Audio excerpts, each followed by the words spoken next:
Do you feel stuck in a world of limits? What if every problem you face is actually an opportunity in disguise? The Art of Possibility by Rosamund Zander and Benjamin Zander reveals a shocking truth. Most of your limitations are just stories you tell yourself. These authors combine Benjamin Zander's experience as conductor of the Boston Philharmonic with psychotherapist Rosamund Zander's genius for designing innovative paradigms to transform how you see life itself. Discover 12 breakthrough practices that will shift you from scarcity to abundance, turn obstacles into opportunities, and help you create magic in every area of your life. Your world of possibilities starts now. Chapter 1. The Foundation. It's all invented. The most important truth you need to know. The very first practice in this book will change everything about how you see your life. Life is composed as a story. It's all invented. Every single story you tell yourself about what's possible, who you are, and what you can't do. It's all made up. Think about this for a moment. The story that says you're too old to change careers, invented. The story that says you don't have enough money to pursue your dreams, invented. The story that says you're not smart enough, not talented enough, not lucky enough, all invented. This doesn't mean your challenges aren't real. It means the way you interpret those challenges,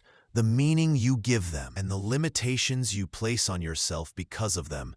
That's all a story. And if it's all invented, that means you can invent a better story. How your stories shape your reality. Every day, you wake up and step into a story about who you are and what's possible for you. Most people inherited these stories from their families, their culture, their past experiences. They never question whether these stories serve them or limit them. But here's what the authors discovered. When you change your story, change your reality. When you stop seeing yourself as a victim of circumstances and start seeing yourself as the author of your life, everything shifts. Let me give you a real example. There was a student in Benjamin Zander's music class who was convinced she had no musical talent. Her story was, "I'm tone deaf. I can't carry a tune. Music isn't for me." This story shaped everything. How she sat in class, how she participated, what she attempted. Then Zander helped her see that this was just a story, not a fact. He showed her small ways she was actually musical, how she could hear the difference between sounds, how she moved to rhythm. Slowly, her story changed from, "I have no talent," to, "I'm discovering my musical abilities." And guess what? Her actual musical abilities improved dramatically. The power of reframing your life. The practice of "it's all invented" doesn't mean pretending problems don't recognizing exist. That you have choice in how you respond to every situation. You can choose stories that empower you or stories that limit you. When you lose your job, you can tell the story, "I'm a failure. The economy is terrible. I'll never find anything good again." Or you can tell the story, "This is an opportunity to find something better aligned with my values and talents." Both stories might feel true in the moment, but only one story opens up possibilities for positive action and growth. The key is to consciously choose stories that serve your growth and happiness. Start paying attention to the stories you tell yourself throughout the day. Notice when you use limiting language like "I always mess up" or "I never get lucky breaks." These are invented stories that close down possibilities. Then, practice reframing. Instead of "I always mess up," try "I'm learning and improving." Instead of "I never get lucky breaks," try "I'm creating my own opportunities." Facts might be the same, but the story creates completely different possibilities for action. Moving from facts to possibilities, the authors make an important distinction between the world of measurement and the world of possibility. The world of measurement is about facts, data, what already happened. The world of possibility is about what could happen, what you could create, how you could grow. Most people spend most of their time in the world of measurement, focused on what went wrong, what they lack, what obstacles they face. But all transformation happens in the world of possibility. This doesn't mean ignoring reality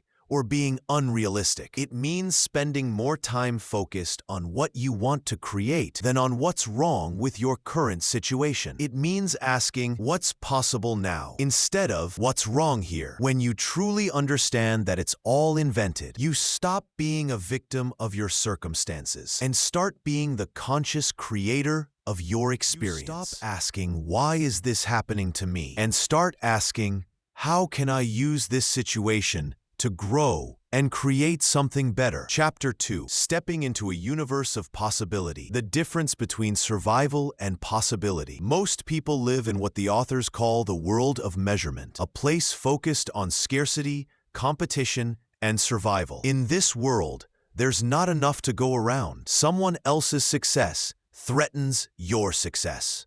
Life is about winning and losing, having and not having. But there's another world available to you, the universe of possibility. This book teaches us to shift our perspective from scarcity to abundance, resulting in an increased sense of possibility. In this universe, there's enough for everyone. Other people's success inspires your success. Life is about contribution, creativity, and growth. The same situation can be experienced completely differently depending on which world you're operating from. If you're in the world of and you don't get a promotion, you focus on what went wrong, who got something you deserved, how unfair the system is. If you're in the universe of possibility and you don't get that promotion, you ask different questions. What can I learn from this? How can I grow from this experience? What other opportunities might this open up? What contribution can I make regardless of my title? The practice of giving everyone an A. One of the most powerful practices in the book is giving an A to everyone you meet. This practice transports your relationships from the world of measurement into the universe of possibilities. Instead of judging people, evaluating them, or waiting for them to prove their worth, you start with the assumption that they have infinite potential. Here's how Benjamin Zander used this in his music classes. On the first day, he would tell every student they already had an A for the course. The only requirement was that they write him a letter dated the end of semester, describing who they had become and what they had accomplished to earn that A. This practice changed everything. Students stopped worrying about failure and started focusing on growth. They stopped competing with each other and started supporting each other. They took bigger risks, tried harder pieces, expressed themselves more fully. But this isn't just about school grades. You can give an A to your spouse, your children, your coworkers, even difficult people in your life. When you see people as having unlimited potential, instead of focusing on their current limitations, they often rise to meet your expectations. Giving an A doesn't mean being naive or ignoring problems. It means seeing the person beyond their current behavior. It means believing in their capacity to grow and change. It means creating conditions for their success instead of waiting for them to prove themselves to you. How this changes your relationships. When you give people an A, several things happen. You stop wasting energy on judgment and criticism. Instead of focusing on what's wrong with people, you focus on what's possible for them. Second, people feel your belief in them and often step up to meet it. When someone believes in your potential, it's easier to believe in yourself. When someone sees the best in you, you're more likely to express the best in yourself. Third, you create more collaborative, supportive relationships. Instead of relationships based on evaluation and judgment, you create relationships based on mutual growth and possibility. Think about the people in your life who believed in you before you believed in yourself. How did their faith in you affect your performance and confidence? Imagine being that person for others, expanding your definition of success. In the world of measurement, success is defined by external metrics: how much money you make, what title you have, how you compare to others. But in the universe of possibility, success is about growth and the positive impact you have on others. This shift changes everything about how you approach your work and relationships. Instead of asking, how can I get ahead? you ask, how can I contribute? Instead of, how can I win? You ask, how can I help everyone win? This doesn't mean being passive or not pursuing your goals. It means pursuing your goals from a place of abundance rather than scarcity, collaboration rather than competition, contribution rather than just personal gain. When you operate from the universe of possibility, you stop seeing other people's success as a threat to your own success. You start seeing it as evidence that success is possible, as inspiration for your own growth, as opportunities for collaboration and mutual support. The ripple effect of possibility thinking. When you step into the universe of possibility, you don't just change your own experience, you change the experience of everyone around you. Possibility is contagious. People are around someone who believes in possibilities. They start believing in possibilities too. Your shift into possibility thinking gives others permission to do the same. Your willingness to see the best in people helps them see the best in themselves. Your focus on what's possible instead of what's wrong creates space for creative solutions and positive change. This is why the authors call it a universe of possibility rather than just personal possibility. When you make this shift, you become part of creating a more positive, creative, collaborative world for everyone. Chapter 3. Being a contribution. Beyond achievement to contribution, most people spend their lives focused on achievement, getting things, accomplishing goals, proving their worth through external success. But the authors reveal a more fulfilling way to live, focusing on being a contribution rather than just making achievements. The difference is profound. When you're focused on achievement, you're measuring yourself against external standards. Am I successful enough? Have I accomplished enough? Do I have enough? There's always more to get, more to prove, more to achieve. When you focus on being a contribution, the question changes to, how can I make a positive difference? This shift takes you out of the endless cycle of striving and measuring and puts you into a space of service and fulfillment. What does it mean to be a contribution? Being a contribution doesn't necessarily mean volunteering for charity or dedicating your life to service, although it could include those things. It means approaching every interaction, every task, every relationship with the question, how can I add value here? You can be a contribution as a parent by being fully present with your children. You can be a contribution as an employee by bringing enthusiasm and creativity to your work. You can be a contribution as a friend by listening deeply and offering support. The key is shifting your focus to what you can give, from what's in it for you to how you can make things better for others. This shift changes your energy, your relationships, and your sense of purpose. The energy of contribution. When you operate from a contribution mindset, you tap into a different kind of energy. Instead of the anxious, striving energy of trying to prove yourself or get ahead, you access the calm, powerful energy of service and purpose. People feel this energy. They're drawn to people who are focused on contribution rather than personal gain. They trust them more, want to work with them more, and are more willing to support their success. This creates a positive cycle. When you focus on being a contribution, people want to help you succeed. When people support your success, you have more capacity to contribute. When you contribute more, you feel more fulfilled and purposeful. How contribution changes your work. Many people feel unfulfilled at work because they focus on deadlines and paychecks. But when you shift to a contribution mindset, even mundane work can become meaningful. Ask yourself, how does my work contribute to something larger than myself? How does it serve customers,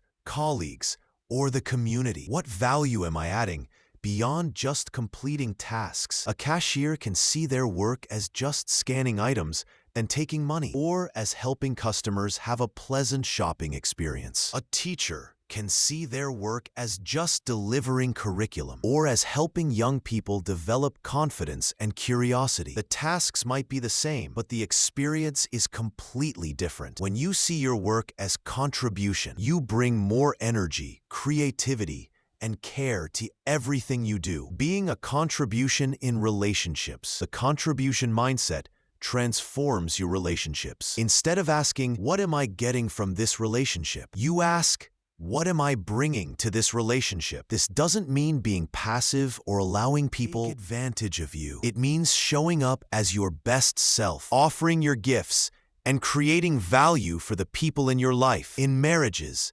instead of keeping score of who does more, you focus on how you can be the best partner possible. In friendships, instead of waiting for friends to reach out to you, you think about how you can be a better friend to them. With your children, instead of just managing their behavior, you think about how you can contribute to their growth, confidence, and happiness. With your parents, instead of focusing on their limitations, you think about how you can bring joy and support to their lives. The practice of enrollment, one of the most powerful aspects of being a contribution, is what the authors call enrollment, inspiring others to join you in creating possibilities. This isn't manipulation or convincing people to do what you want. It's about sharing a vision that's so compelling and meaningful that people want to be part of it. Benjamin Zander conducts an orchestra. He doesn't just direct musicians to play their parts. He enrolls them in a vision of creating something beautiful together. He helps them see how their individual contribution serves the larger purpose of moving and inspiring an audience. You can practice enrollment in every area of your life. Instead of trying to convince your team to work harder, you can help them see how their work contributes to something meaningful. Instead of nagging your family to help with household tasks, you can enroll them in the vision of creating a harmonious, beautiful home together. Enrollment works because people want to be part of something larger than themselves. They want their work and their life to have meaning and impact. When you help them see how they can contribute to something meaningful, they become naturally motivated and engaged. The fulfillment of living for something larger. When you shift from achievement to contribution, something magical. You stop feeling like you have to prove your worth and start feeling like you have inherent value to offer. You stop competing with others and start collaborating with them. Your sense of fulfillment becomes less dependent on external circumstances and more rooted in your daily choices to show up, contribute, and make a positive difference. Bad days become less devastating because your worth isn't dependent on everything going perfectly. This doesn't mean you stop having personal goals or ambitions. It means your goals become vehicles for contribution rather than just personal gain. Your success becomes more fulfilling because it's connected to service rather than just self-interest. Chapter 4. Leading from any chair. Leadership without authority. One of the most limiting beliefs people have is that leadership requires formal authority. They think you need to be the boss, the CEO, or the person in charge to make a real difference. But the authors reveal that you position what they call leading from any chair. This concept comes from Benjamin Zander's experience conducting orchestras. In an orchestra, every musician matters. The person playing second violin can make or break the performance just as much as the concertmaster. Everyone has the opportunity and responsibility to lead from their position. The same is true in every area of life. You don't need a title or formal authority to influence outcomes, inspire others, or create positive change. You just need to take responsibility for the results from wherever you sit. Taking responsibility for the whole, leading from any chair, means taking responsibility not just for your own tasks, but for the success of the whole project, team, or relationship. Instead of thinking, that's not my job, you think, how can I help this succeed? This doesn't mean doing everyone else's work or overstepping boundaries. It means bringing a leadership mindset to whatever role you're in. It means speaking up when you see problems, offering solutions when you see opportunities, and taking initiative when you see needs. In a family, this might mean taking responsibility for the overall harmony and well-being of the family, not just your individual tasks. In a workplace, it might mean caring about the success of projects beyond your own assignments. The power of speaking up. Many people stay silent when they see problems or opportunities because they don't think it's their place to speak up. They think leadership means waiting to be asked for your opinion or only sharing ideas when you're in charge. But leading from any chair means finding appropriate ways to share your insights, concerns, and ideas, regardless of your formal role. This requires skill and wisdom, knowing how to communicate effectively, when to speak up, and how to offer input without overstepping. The key is to speak up from a place of contribution rather than criticism. Instead of just pointing out what's wrong, instead of complaining about problems, suggest improvements. Instead of focusing on blame, focus on how to move forward, creating positive energy everywhere you go. One of the most important ways to lead from any chair is by consciously creating positive energy in every situation you enter. This isn't about being artificially upbeat or ignoring real problems. It's about bringing your best energy and helping others access their best energy too. In meetings, this might mean being the person who asks constructive questions, acknowledges others' contributions, and keeps the focus on solutions rather than problems. In families, this might mean being the person who brings lightness and joy to difficult situations. Positive energy is contagious. When you consistently show up with enthusiasm, optimism, and care, it affects everyone around you. People start to count on you to bring out the best in situations and in them. Taking initiative within your role, leading from means expanding your definition of your role. Instead of doing only what's explicitly required, you look for ways to add value and solve problems within your sphere of influence. This might mean anticipating needs before they're expressed, offering to help with challenges outside your direct responsibilities, or bringing new ideas that could benefit the team or organization. The key is to do this in a way that supports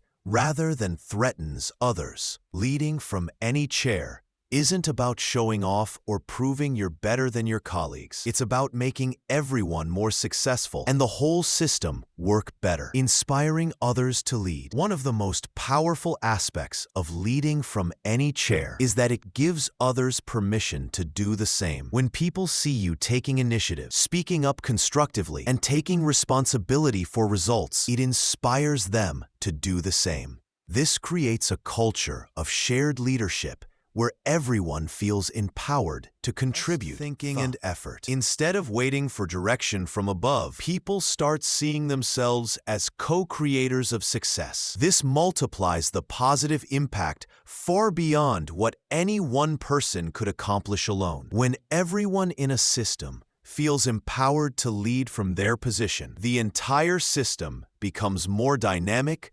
creative, and effective. The courage to lead. Leading from any chair requires courage. It means being willing to stand out, to take risks, to potentially face criticism or rejection. It means caring more about making a positive difference than about playing it safe. But the authors show that this courage is available to everyone. It's not a special trait that only some people have. It's a choice that anyone can make to step up and take responsibility for creating the results they want to see. Start small. Look for small ways you can lead from your current position. Offer a helpful suggestion in a meeting. Take initiative on a small project. Speak about something you care about. As you practice leading from any chair in small ways, you'll build confidence and skill for leading in bigger ways. You'll discover that you have more influence and impact than you thought possible. Chapter 5: The Way Things Are and the Way Things Are. Accepting reality while creating possibility. One of the most sophisticated concepts in the book is distinguishing between the way things are and the way things are. This sounds confusing at first, but it's actually a profound tool for creating change while staying grounded in reality. The first way things are is about accepting current circumstances without resistance or denial. It's seeing clearly what's actually happening without the stories, judgments, or emotional drama we usually add to situations. The second way things are recognizes that circumstances are always changing and that we have power to influence how they change. It's about seeing current reality as a starting point, or creating something different, not as a permanent limitation. The freedom of full acceptance. Most people resist their current circumstances, thinking that acceptance means giving up or settling for less. But the authors show that true acceptance is actually the foundation for positive change. When you stop fighting reality, you free up enormous mental and emotional energy that was previously consumed by resistance, worry, and denial. This energy becomes available for creative problem-solving and positive action. Acceptance doesn't mean you have to like your circumstances or stop working to improve them. It means you deal with what is rather than what you wish were true. You work with reality rather than against it. Seeing clearly without drama. Part of accepting the way things are is learning to see situations without all the emotional drama and stories we usually add. Instead of "this is terrible," "it shouldn't be happening," "it's unfair." Now, this clear seeing allows you to respond more effectively. When you're not consumed by emotional reactions to circumstances, you can think more clearly about how to navigate them successfully. For example, if you lose your job, the dramatic version might be, "I'm a failure. The economy is terrible. I'll never find anything good. My life is ruined." The clear-seeing version is, "I'm currently unemployed and need to find new work." Both statements might be true, but only one leaves you with energy and clarity for effective action. Using reality as your starting point. The second way things are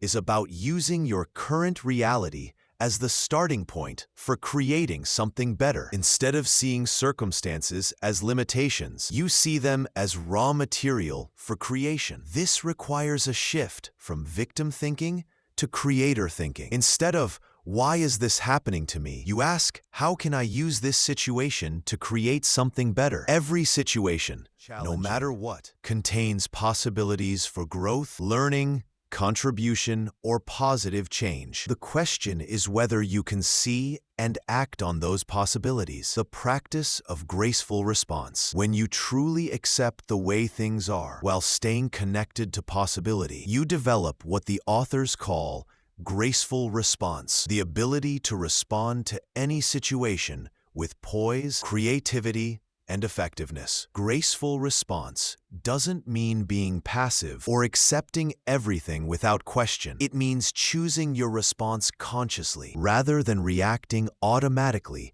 from emotion or old patterns. In difficult situations, graceful response might mean staying calm while others panic, finding solutions while others complain, or maintaining dignity while others act out of fear or anger. Finding opportunity in every situation. The practice of seeing both ways things are helps you find opportunities that others miss. While others are focused on what's wrong or what they can't continue, for what's possible and what you can influence. This doesn't mean being unrealistic or pretending problems don't exist. It means maintaining a creative, solution-focused mindset, even in challenging circumstances. Every crisis contains opportunities. Every setback contains lessons. Every ending contains the seeds of new beginnings. The question is whether you're looking for these opportunities or focused only on the problems. Building resilience through acceptance. People who practice this balanced acceptance are more resilient because they don't waste energy fighting unchangeable circumstances. They invest their energy in areas where they can make a positive difference. They also recover more quickly from setbacks because they don't get stuck in stories about how things should be different. They accept what happened and quickly shift to what's possible now. This resilience isn't just about surviving difficult times. It's about thriving regardless of external. It's about maintaining your creative power and positive impact even when life doesn't go according to plan. Chapter 6. Practical applications for daily life. Transforming your daily interactions. The principles in the art of possibility aren't just philosophical concepts. They're practical tools you can use to improve your daily life immediately. Let's explore how to apply these ideas in your relationships, work, and personal growth. Start by practicing giving an A to the people you interact with every day. Instead of judging the slow cashier, the difficult coworker, or the moody teenager, see them as having unlimited potential. Notice how this shift changes your energy and often theirs too. When someone is being difficult, instead of getting frustrated, get curious. Ask yourself, what might be going on for this person? Or how can I help them be successful in this interaction? This shift from judgment to curiosity often leads to better outcomes for everyone. Speaking to people's potential rather than their current behavior. Instead of, you always interrupt people, try, I know you have valuable ideas and I want to hear them. I'd appreciate if you'd let others finish their thoughts first. Applying contribution thinking at work. At work, regularly ask yourself, how can I be a contribution today? Instead of just, what do I have to get done today? This simple shift will change your energy, your relationships with colleagues, and often your results. Look for ways to make your coworkers more successful. Share useful information. Offer to help with challenges. Acknowledge their contributions publicly. When you focus on helping others succeed, it creates a positive environment where everyone is more likely to succeed. In meetings, be the person who brings out the best thinking in others. Ask good questions, build on people's ideas, and keep the focus on solutions rather than problems. This is leading from any chair, making the whole more effective regardless of your formal role. When facing workplace challenges,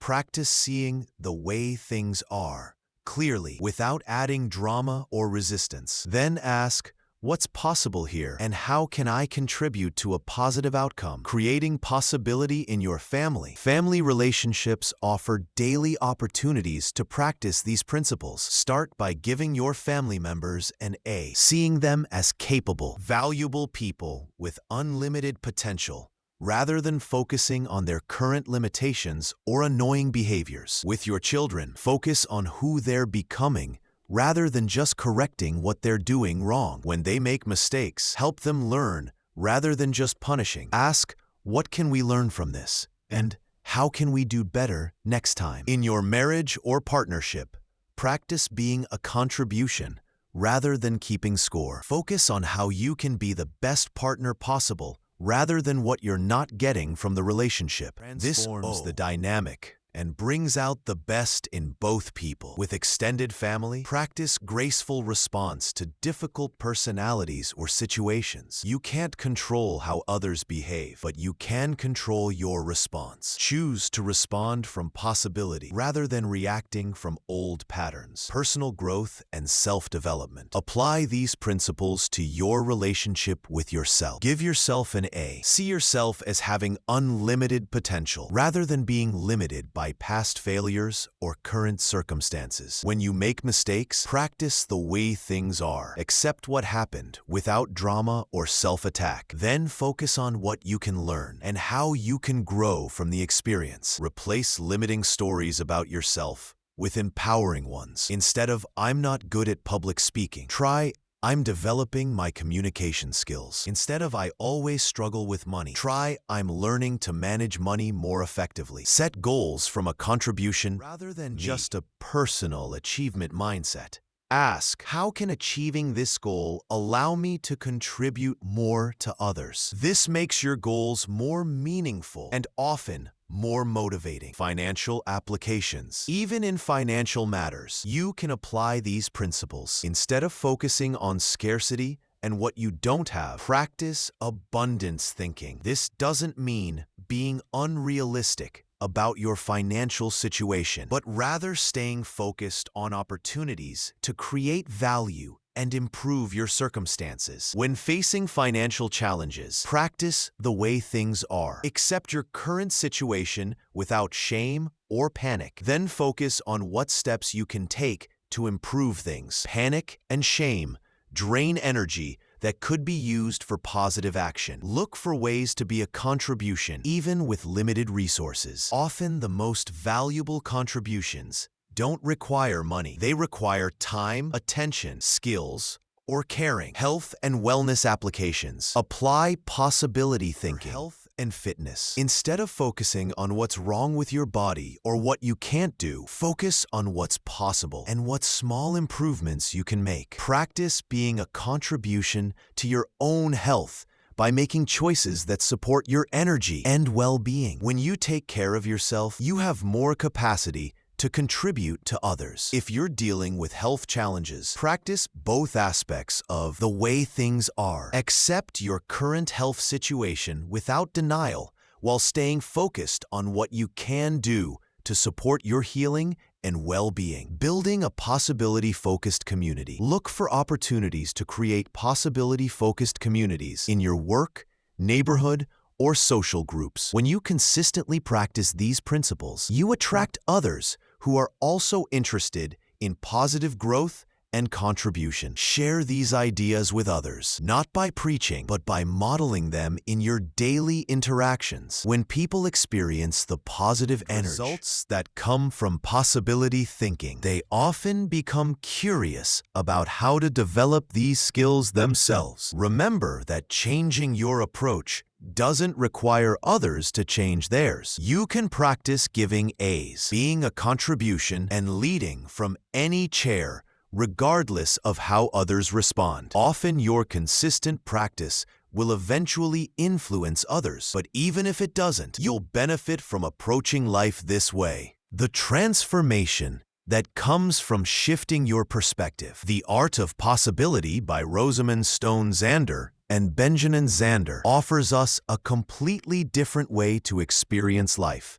By shifting our perspective from scarcity to abundance, we can experience an increased sense of possibility that transforms every area of our lives. The most powerful insight from this book is that most of our limitations exist in our thinking, not in our circumstances. When you truly understand that it's all invented, that the stories you tell yourself about are choices, not facts, you gain tremendous power to create the life you really want. The ripple effect of living in possibility. When you begin practicing these principles, you don't just change your own experience. You become a source of possibility for everyone around you. Your willingness to see the best in people, to focus on contribution rather than personal gain, and to lead from wherever you are, creates positive change that extends far beyond yourself. The practice of giving everyone an A transforms your relationships. When you believe in people's potential, they often rise to meet your expectations. When you approach situations looking for opportunities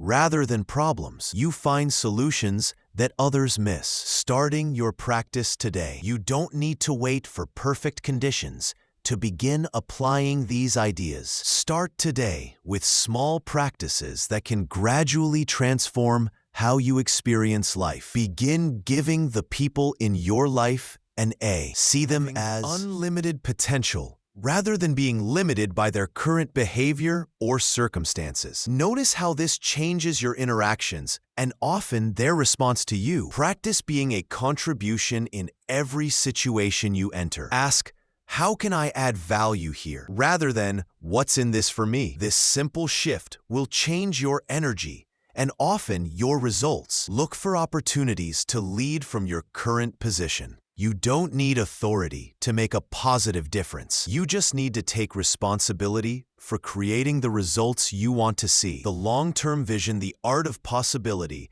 encourages us to discover passion and purpose in the way we live, creating even more possibilities in the world. This isn't just about personal success or happiness. It's about contributing to a world where more people can access their potential and live fulfilling lives. Imagine a world where more people operate from possibility rather than scarcity, where more people focus on competition, where more people take responsibility for creating positive change rather than waiting for others to solve problems. This vision becomes reality one person at a time, starting with your decision to step into the universe of possibility and live these principles in your daily life. Your journey forward, the journey into possibility thinking, is ongoing. There will be times when you slip back into old patterns of thinking, when circumstances challenge your commitment to these principles, when the world of measurement seems more compelling than the universe of possibility. This is normal and expected. The key is to gently redirect yourself back to possibility thinking without judgment or self-attack. Remember that it's all invented, including the story that you failed if you're not perfect at this practice. With new definitions, much more is possible than people ordinarily think. To redefine what's possible for yourself and others is a gift to the world. Your practice of these principles creates space for others to access their own potential and creativity. The art of possibility isn't just a set of techniques. It's a way of being in the world that honors the unlimited potential in yourself and others. When you live this way, you become part of creating a more hopeful, creative, and collaborative world for everyone. Your journey into possibility starts now with your next interaction, your next thought, your next choice to see opportunity where others see obstacles. The world needs what you have to contribute, and these principles will help you offer your gifts more fully and effectively.